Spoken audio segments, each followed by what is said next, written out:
मित्रों, मैं निखिलेश यादव आज के इस वीडियो में आप सभी का हार्दिक स्वागत करता हूं। आज के इस वीडियो में हम सीखेंगे रोमन न्यूमरल्स, रोमन संख्यांक। इस वीडियो को बनाने का मूल उद्देश्य यही है कि कक्षा 5वीं तक के विद्यार्थी 1 से 20 तक रोमन न्यूमरल्स यानी कि रोमन संख्यांक लिख सके। साथ ही बाकी विद्यार्थी भी रोमन न्यूमरल्स में बड़ी से बड़ी संख्याएं लिख सके। तो आइए जानते हैं रोमन न्यूमरल्स, रोमन संख्यांक के बारे में। पहले यूरोप में संख्या लेखन के लिए कैपिटल रोमन अक्षरों का उपयोग किया जाता था, इसलिए संख्या लेखन की इस पद्धति को रोमन संख्या लेखन प्रणाली कहते हैं। रोमन अक्षरों की सहायता से संख्याएं लिखने के लिए कुछ नियम बनाए गए हैं। आइए इनके कुछ नियमों के बारे में जानते हैं। पहला नियम, 1 के लिए I, 5 के लिए V तथा 10 के लिए X का उपयोग किया जाता है।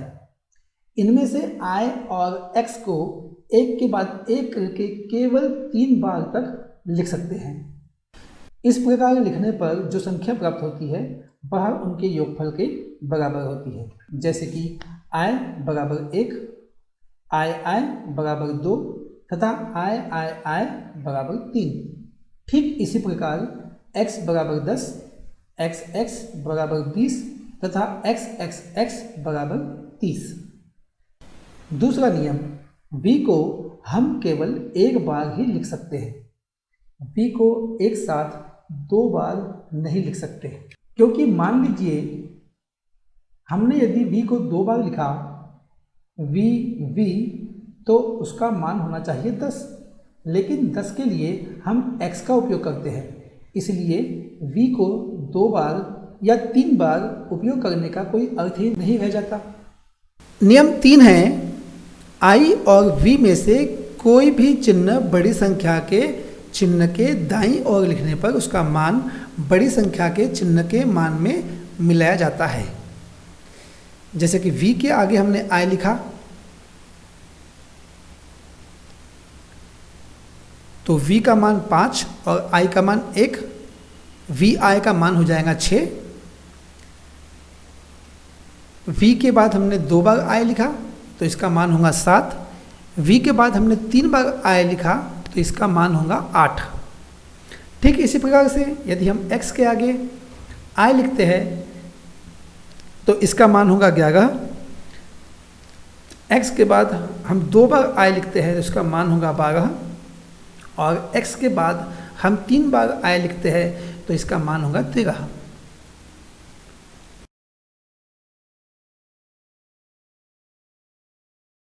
मान लीजिए हमें 15 लिखना है तो हम लिखेंगे x के आगे v। ठीक इसी प्रकार से यदि हमें 16 लिखना है तो हम लिखेंगे x v I। चौथा नियम है, I को v अथवा x की बाईं ओर लिखने पर उसका मूल्य v अथवा x के मूल्य में से घटाया जाता है। ध्यान रहे, यहाँ हम I को 1 से अधिक बार नहीं लिख सकते।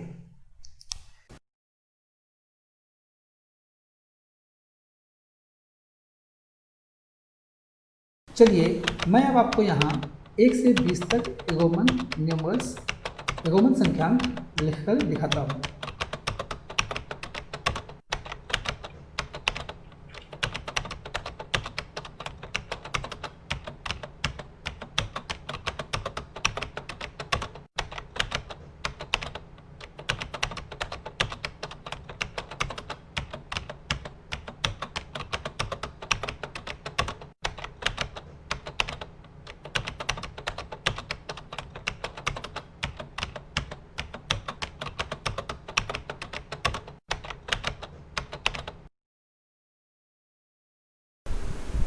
हमने यहाँ 3 रोमन अक्षरों के बारे में पढ़ा, I, V और X।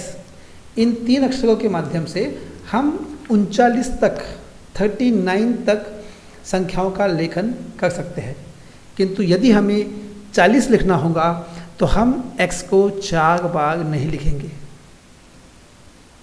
इसके लिए हमें कुछ नए अक्षरों का ज्ञान होना आवश्यक है। तो सबसे पहले आप यहाँ दिखाई गई इन संख्याओं को लिख लीजिए। एक साइड में हम लिख लेते हैं 1, 5, 10, 50, 100, 500, 1000, 1, 5, 10, 50, 100, 500 एंड 1000। और इसके आगे इन नंबर्स को इंडिकेट करने वाले जो अक्षर हैं उन रोमन अक्षरों को हम ले लेते हैं। 1 के लिए हम लेंगे I, 5 के लिए V, 10 के लिए X, 50 के लिए L, 100 के लिए C, 500 के लिए D और 1000 के लिए M।